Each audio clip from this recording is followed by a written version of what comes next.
Olá, hoje vamos falar um pouco sobre o capítulo 10 do livro de termodinâmica do Van Willen. O tema desse capítulo é irreversibilidade e disponibilidade. Primeiramente, vamos abordar um pouco o que seria a energia disponível e o trabalho reversível. Como podemos ver na esquemática abaixo, existe um reservatório T-high que libera um calor high numa máquina térmica, e essa máquina térmica libera trabalho reversível, que também é conhecido como trabalho máximo, e um Quelow em um reservatório Tellow. O que precisamos tirar dessa esquemática? A gente precisa descobrir qual que é o trabalho máximo e para isso a gente tem que considerar a máquina como reversível. Então, no caso, seria um trabalho reversível. E o reservatório Tellow sempre deve ser o mais frio e normalmente com a temperatura igual à do meio. Aplicando a primeira e a segunda lei da termodinâmica, a gente tem que o trabalho reversível é dado pelo calor vezes um menos o Tellow dividido pelo T-high. Por meio do gráfico à amostra agora, nós temos um gráfico de temperatura por entropia. Nesse gráfico, a gente tem a energia disponível e a energia indisponível. A área total desse gráfico é dada pelo calor recebido da fonte quente, enquanto a área abaixo do T-low ela representa o calor rejeitado. A diferença entre as áreas corresponde ao trabalho útil realizado pela máquina térmica, e ela também é conhecida como energia disponível. A energia disponível e o trabalho reversível na pressão constante é dado pela esquemática e o gráfico a seguir. Como podemos ver aqui no gráfico, nós temos uma curva de pressão constante, em que abaixo dela até o telô temos a energia disponível e abaixo do telô nós temos a energia indisponível. Seguindo esses pontos, nós chegamos na fórmula de Carnot. Ela determina o trabalho obtido do calor no trocador, onde a parte indisponível de calor é ilustrada pela área abaixo da linha da temperatura Telô. A fórmula de Carnot é dada pela variação da entropia, mostrada a seguir, e substituindo ela pela primeira lei da termodinâmica, nós chegamos que o trabalho reversível é dado pelo calor menos o Telô vezes a variação da entropia. Agora chegamos em processo de volume de controle, conhecido também como irreversíveis. Esses processos são conhecidos como os processos reais. Nele, nós temos um reservatório T-high, onde entra um calor específico num volume de controle e sai o trabalho real. Nesse meio desse volume de controle, tem uma entrada e uma saída de status, ou de alguma determinada coisa. Considerando a variação de energia cinética e potencial como nula, a primeira lei do volume de controle fica da forma a seguir. E a gente tem que saber que a qualificação da irreversibilidade em um processo real é dada pela comparação com um processo reversível no mesmo estado de alimentação e descarga.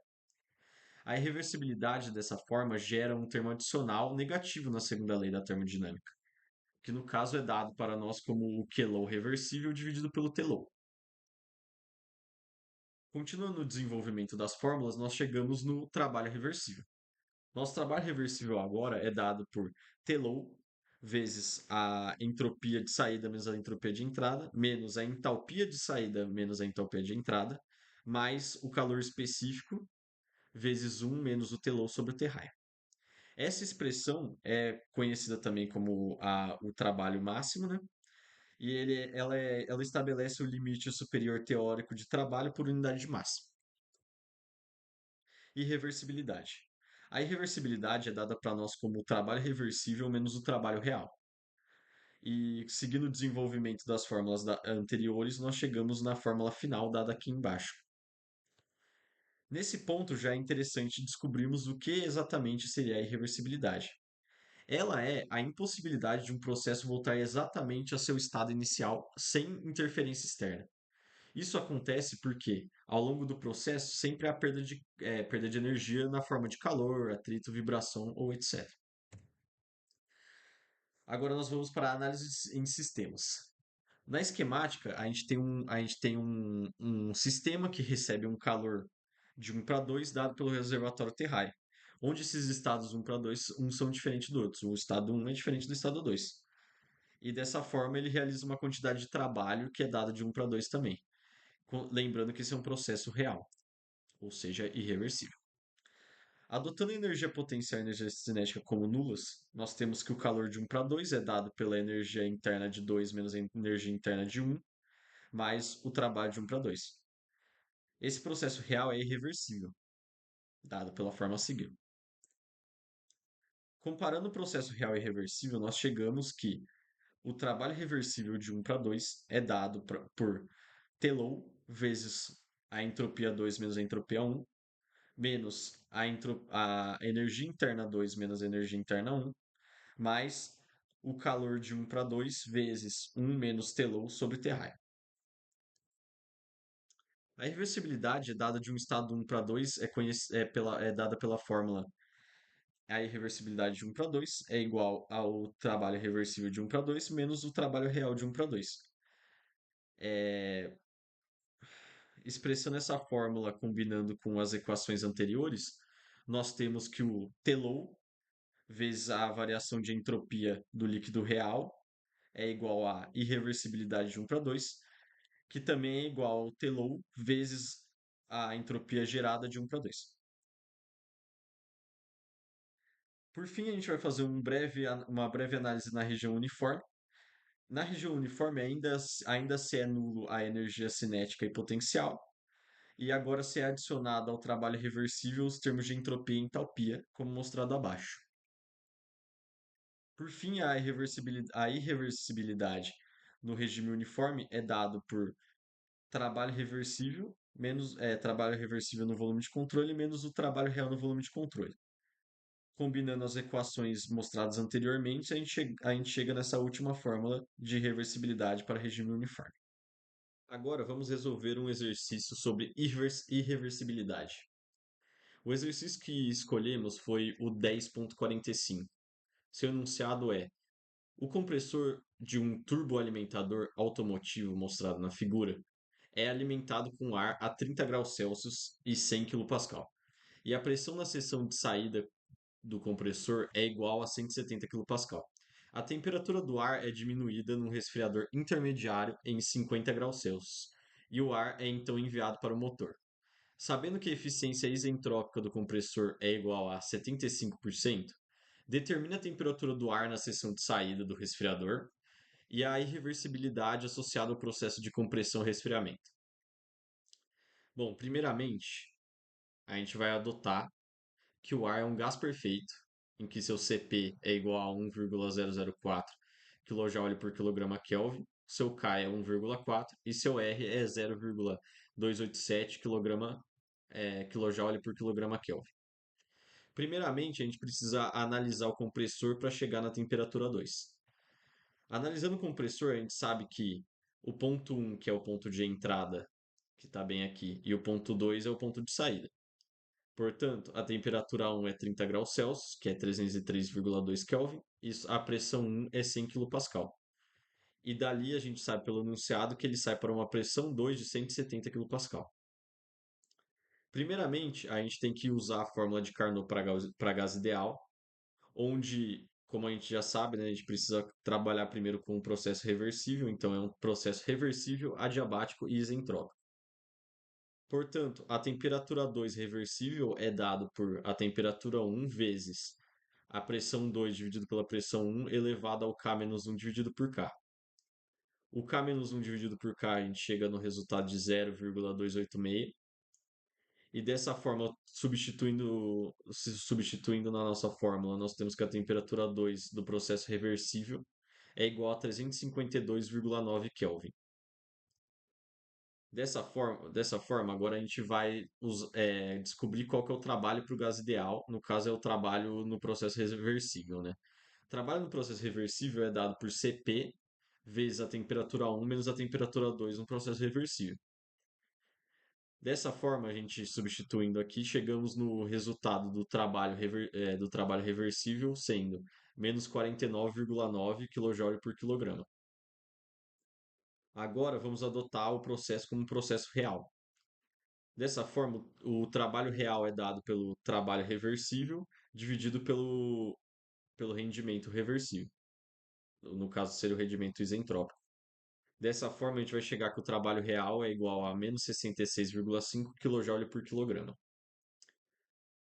Dessa forma, agora a gente consegue descobrir qual que é a temperatura 2 real do nosso processo. Substituindo na fórmula que a gente já tem de trabalho para gás perfeito, a gente chega que a temperatura 2 é igual aproximadamente a 369,5 Kelvin. E por fim, agora a gente consegue descobrir qual que é a temperatura 3, que é o pedido no enunciado, que no caso é aqui a temperatura no ar na seção de saída, que é esse ponto aqui. O que a gente sabe pelo enunciado é que o resfriador intermediário ele diminui 50 graus da temperatura anterior. Então, dessa forma, a gente consegue chegar que a temperatura 3 ela é dada por 369,5 menos 203,15, que no caso é para transformar em graus Celsius a temperatura 2, menos 50 graus. Dessa forma, a temperatura 3 é dada por 46,3 graus Celsius. Agora vamos calcular a irreversibilidade. A entropia para um gás ideal é dado por S3 menos S1 é igual a Cp vezes o Ln da temperatura 3 dividido pela temperatura 1, menos o R do gás vezes o Ln da pressão 3 dividido pela pressão 1. Substituindo os valores na fórmula, a gente chega que a entropia 3 menos a entropia 1 é dada é igual a menos 0,1001 kJ por quilograma Kelvin. Agora vamos trabalhar um pouco com a irreversibilidade. Nós sabemos que a fórmula da irreversibilidade é dada pelo trabalho reversível menos o trabalho real. Dessa forma, a gente pode substituir o trabalho reversível por temperatura 1 vezes a entropia 3 menos a entropia 1 menos a entalpia 3 menos a entalpia 1. Aí o trabalho real continua como trabalho real por enquanto. Substituindo na fórmula, a gente sabe que para gás ideal, a entalpia 3 menos a entalpia 1 pode ser dado por Cp menos a temperatura 3, Cp vezes a temperatura 3 menos temperatura 1, perdão.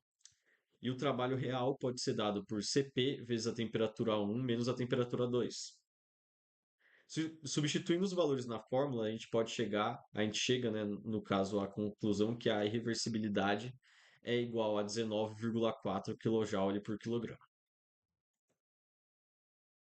Bom, agora eu vou falar sobre a disponibilidade e eficiência pela segunda lei da termodinâmica.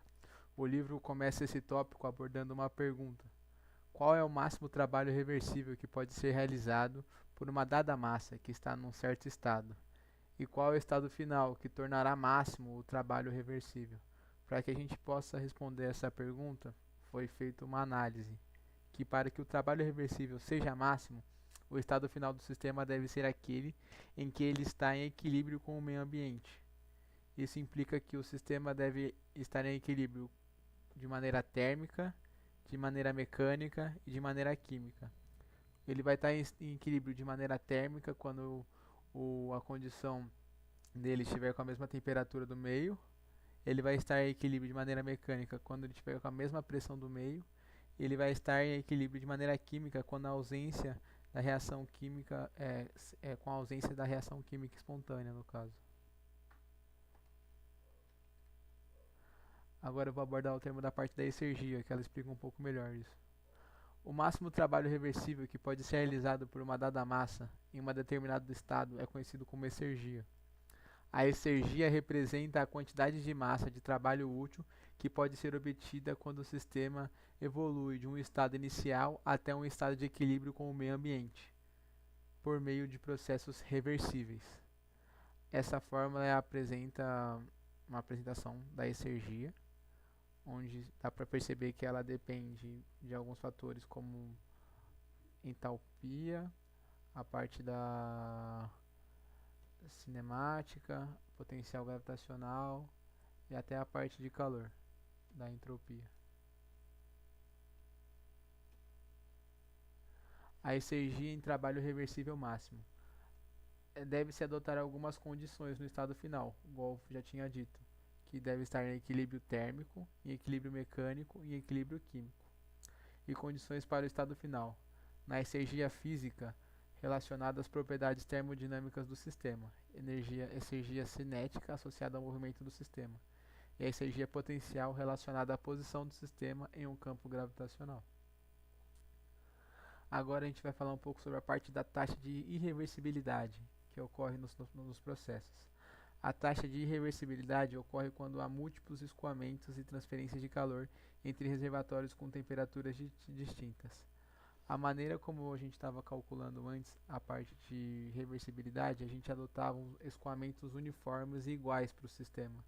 Mas quando a gente acaba trabalhando de maneira que a temperatura ela funciona diferente em cada caso ela varia em cada caso, a gente tem que considerar o sistema ser irreversível. Ele nunca vai voltar para o que era antes.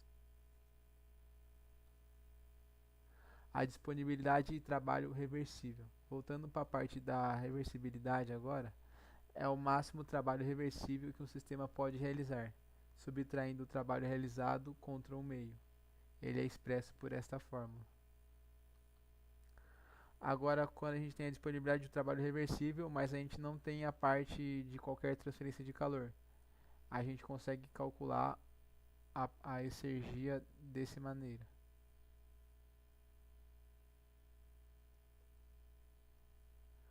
A reversibilidade também pode ser calculada utilizando a variação de disponibilidade, tomando nota que a reversibilidade é a diferença entre o trabalho reversível e o realizado, onde a transferência de temperaturas nos reservatórios são distintos.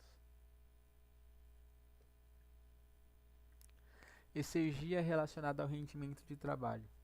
Essa é a parte mais importante da exergia, porque ela acaba sendo relacionada o quanto aquilo vai ser útil ou rentável para a gente, quando a gente for tirar a parte de trabalho de algum sistema. Então, quanto maior a reversibilidade, mais do material será consumido para alcançarmos o trabalho necessário. E a gente tem que minimizar essa reversibilidade para reduzir os custos e maximizar a eficiência. E a gente tem alguns métodos para calcular a parte de rendimento pela exergia.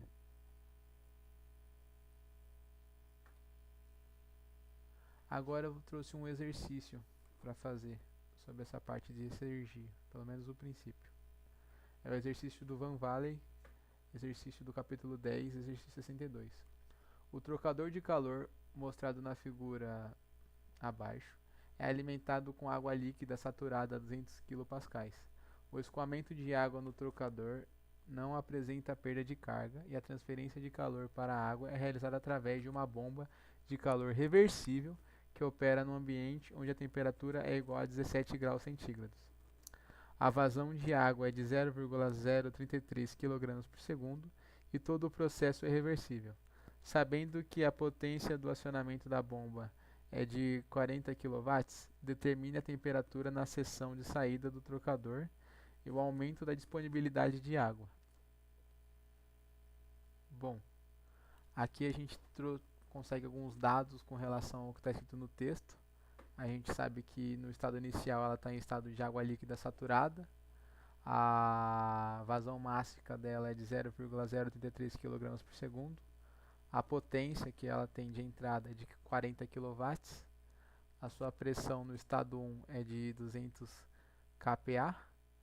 E a sua temperatura no estado inicial é de 17 graus centígrados. Convertendo isso para Kelvin, a gente tem 290,15 kelvins. E o processo é estritamente reversível. É bom também lembrar que eu estou usando a parte de vazão máxima com a letra M maiúscula, porque acabou tendo alguns problemas, mas a vazão máxima ela é representada pelo M minúsculo. Bom, para a gente iniciar o processo, a gente vai tentar calcular primeiro essa parte da temperatura, depois para ir para a exergia. Então a gente vai utilizar primeiramente a primeira lei da termodinâmica em volume de controle. Como a gente não tem os dados sobre o calor, a gente vai utilizar então a fórmula da entropia, que é calor zero é igual a temperatura vezes a vazão máxima vezes S2 menos S1. Portanto, temos que a entalpia menos o T0 S2 é igual a entalpia 1 menos T0 S1 mais o trabalho de entrada. Tirando os dados da tabela, como da entalpia a esse valor de saturado, também tirando a parte da entropia o líquido saturado, e fazendo o cálculo da potência, tem que transformar a potência em trabalho, a gente resulta num H2 menos T0S2, que fica igual a 1260,743 kJ por quilograma. Tá, alguma das complicações que pode acontecer aqui é entender como que foi feita essa parte de cálculo de trabalho, no caso. Como o exercício nos deu a potência, a gente sabe que potência é igual ao trabalho sobre o tempo. Tá, mas a gente não tem um tempo. Não, a gente não tem um tempo, mas a gente tem a vazão mássica. E quando a gente pega e joga na fórmula, a gente corta as massas de tudo. Esse trabalho que é apresentado aqui é o trabalho mássico. Então, é o quanto ele tá com relação àquela quantidade de vazão mássica. Então, a gente pega esse 40 e divide por 0,033. Na verdade, é uma dízima, no caso, esse valor. A gente vai resultar nessa parte. Bom, como a gente não sabe nem o valor do nosso H2, nem o valor da nossa temperatura 2, a gente precisa agora estimar para ver se vai estar na parte de volume de vapor saturado. Se não tiver, a gente tem que ver outra parte do gráfico. Então, analisando para saber em qual zona está com a pressão de 200 kPa. Eu fiz a parte da entalpia de vapor menos o T0 inicial vezes a entropia de vapor e resultou no valor de 638,8 kJ por quilograma. Então deu para perceber que deu um valor a metade do valor que foi calculado lá. Então isso implica que a gente está na zona de vapor superaquecido para essa pressão de 200 kPa. Bom, agora que fica um pouquinho mais chatinho para fazer a parte da conta, porque você não tem a entalpia e você não tem também a parte da entropia, né? Você não sabe qual que é a temperatura, você quer descobrir a temperatura. Então essa parte você tem que ir com calma e devagar ir na tabela, no caso, e jogar os valores lá. Você vai pegar um H2 desses números de valor saturado e multiplicar pela entropia, com base na temperatura inicial lá de 290,15 kelvins. Aqui fazendo as contas, eu já simplifiquei, já peguei os valores certos já, a gente resulta numa temperatura entre 600 e 700 graus Celsius. A gente calcula esse valor de H2 menos T0S2 para os dois e interpola, resultando num valor de temperatura de 667 graus Celsius. Bom, até aí foi só a parte de cálculos da matéria que a gente já viu já. Agora a gente vai ver a parte do cálculo da entropia. Perdão, da exergia, desculpa. Aí calculando a exergia temos que a variação exergética, no caso, é a entalpia 2 menos o T0 entropia 2 menos a entalpia 1 menos o T0 S1. Essa exergia ela vai resultar num valor de 1199,9585 kJ por quilogramas, aproximadamente 1200 kJ por quilogramas. Certo? Por que esse processo, mesmo sendo reversível, ele não me retornou o mesmo trabalho que ele tinha que retornar? Se o processo é reversível, o trabalho que entra tem que ser o mesmo do trabalho da parte da exergia. Bom, aqui não aconteceu isso por causa de aproximação de casa numérica, mas como o trabalho é reversível, ele tem que garantir isso para a gente, que a parte da variação exergética equivale ao trabalho de entrada. O trabalho que vai entrar é o mesmo trabalho que vai sair. Bom, agora eu vou abordar aqui sobre a equação do balanço exergético. Primeiro iniciaremos a análise definindo a exergia associada a uma massa m, como sempre, sendo interpretada como o máximo trabalho disponível no estado considerado. A gente tem aqui que a exergia pode ser igual a massa vezes exergia específica, todos esses termos aqui vezes a massa, que no caso aqui é o termo associado à energia, o termo associado ao trabalho de fluxo, trabalho de fronteira, e o termo associado à entropia, né, que é a perda de energia, destruição de energia. Para unificar os conceitos, o ambiente foi adotado como estado de referência, ou seja, o índice zero aqui, com massa em velocidade nula, permitindo expressar todas as formas de energia a partir de uma formulação geral. Em termos de taxa de variação, vai ser essa mesma equação aqui, só que agora com a derivada em função do tempo, para ter uma taxa de variação. Então vai ser exatamente a mesma fórmula, só que variando com o tempo, e na qual essa equação da taxa de variação a gente assume que o H0 a entalpia zero é igual à energia, as energias, né? Que geralmente para nossas análises de forma mais superficial vão ser desconsiderando energia cinética e energia potencial, geralmente vai ser energia interna mesmo, mais a pressão inicial vezes o volume específico inicial. Né? Esse termo aqui da energia vai ser aqui, esse termo aqui da pressão vezes o volume que eu trabalho, né? Vai dar aqui e aí vai dar a entalpia inicial. A equação da taxa de variação nós temos aqui. Também vamos precisar da primeira lei. Tudo isso para no volume de controle com transferência de massa, né? E da segunda lei também a gente vai precisar. Para que isso? Para combinar a primeira e segunda lei com a equação de variação de exergia. E aí a gente vai ter toda essa fórmula aqui para conseguir definir a equação de balanço de exergia. Então vamos lá.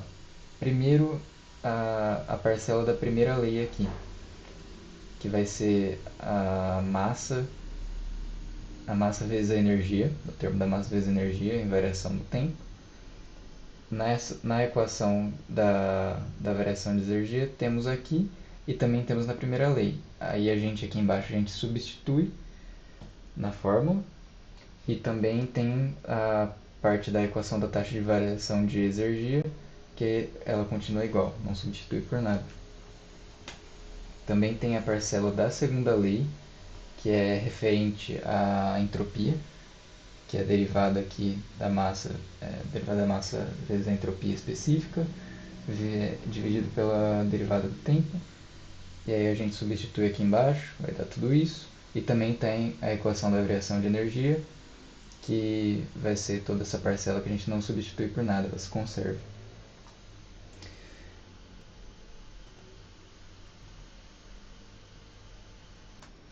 Bom, quando nós, fazendo a devida reagrupação, né, aqui as simplificações, nós vamos ter que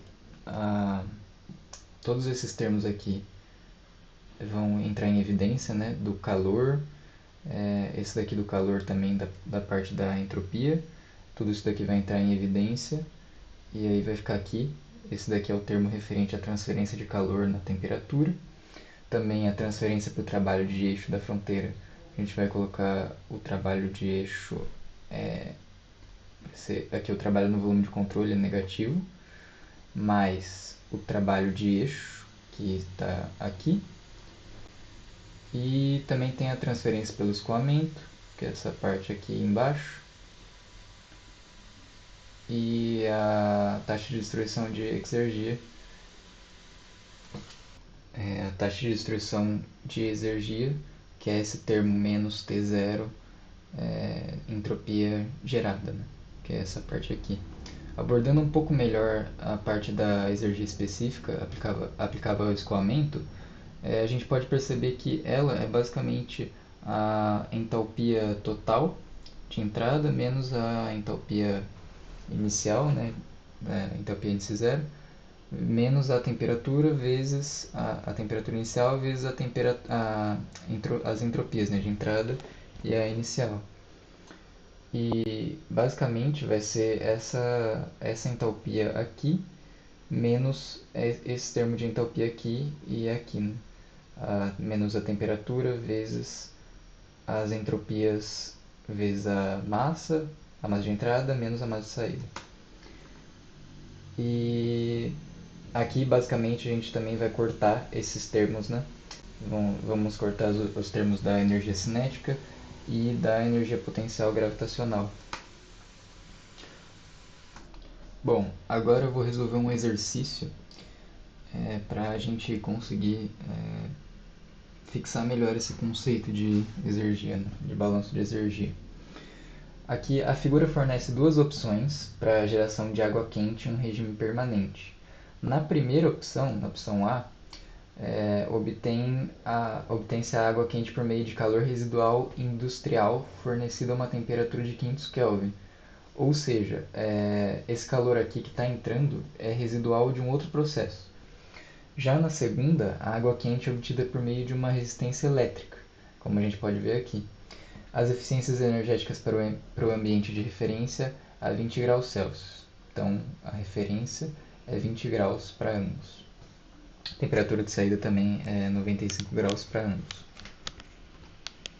Bom, então vamos analisar aqui primeiro o trocador de calor com volume de controle somente na parte fria, né? Eu peguei essa tabela aqui de um software chamado RefProp. Então, as temperaturas eu já coloquei em Kelvin, porque ele estava configurado para Kelvin no RefProp, e a pressão em megapascal. No exercício está em bar, mas equivalente, tudo equivalente aqui. Então, o que interessa para a gente são as entalpias de entrada e saída, entropia 2 e entropia 1, e as entropias, né? Porque aqui vai ser o termo de destruição de exergia. Então, aqui basicamente peguei a entalpia 2, 398,1 kJ/kg, fiz menos a entalpia 1, que é 84,006 kJ/kg, menos a 293,15, tudo em Kelvin, relembrando, que é a temperatura inicial, vezes as entropias, 1,2504 menos 0,29646. Isso daqui dá 34,45 kJ/kg de exergia. Agora, calculando o calor que vai ser necessário aqui para o rendimento, nós temos a formulinha que macete, né? No qual a massa não vai ter, porque é calor específico. Então, o C vai ser 4,18, que é o calor específico da água, né? Joule, joule grama grau Celsius, vezes a variação da temperatura, que no caso é 95 menos 20. E aí vai dar 313,97 kJ/kg. Para a gente fazer o rendimento de exergia, vai ser a variação da exergia da água, que nós já calculamos, B2 menos B1, que é 34,45, sobre a exergia relacionada ao calor, né? Que vai ser calor vezes 1 menos temperatura inicial sobre a temperatura aqui, né? Que é a temperatura que está vindo do calor residual aqui, né? Da indústria. Isso tudo vai dar 26,5% de rendimento exergético. Agora vamos passar aqui para B, num sistema de resistor elétrico. Vai ser basicamente quase a mesma coisa, a tabela é a mesma, o cálculo aqui da exergia vai continuar sendo a mesma, da variação da exergia vai continuar sendo a mesma, 34,45 kJ/kg, porém aqui para um resistor elétrico não temos o calor, né? Então a gente vai cortar o calor e 100% aqui da exergia é trabalho, basicamente. Então o trabalho vai ser a variação da entalpia, que é 303,97 kJ/kg. E aqui a gente pode ver que a exergia relacionada ao trabalho vai ser o próprio trabalho, porque para a exergia elétrica ela é 100%, a energia elétrica é 100% aproveitada no caso, né? Não temos perdas aqui. E aqui a exergia relacionada à água, que é o B2 menos B1, como no outro exemplo, é 34,45 e aqui o trabalho que a gente acabou de calcular. Isso vai dar para a gente 10,9% de rendimento. Ou seja, para esse exemplo aqui, a exergia do sistema é melhor aproveitada se você pegar a temperatura já, o calor residual da indústria, em vez de você ter um aquecimento elétrico. Então, era isso. Muito obrigado.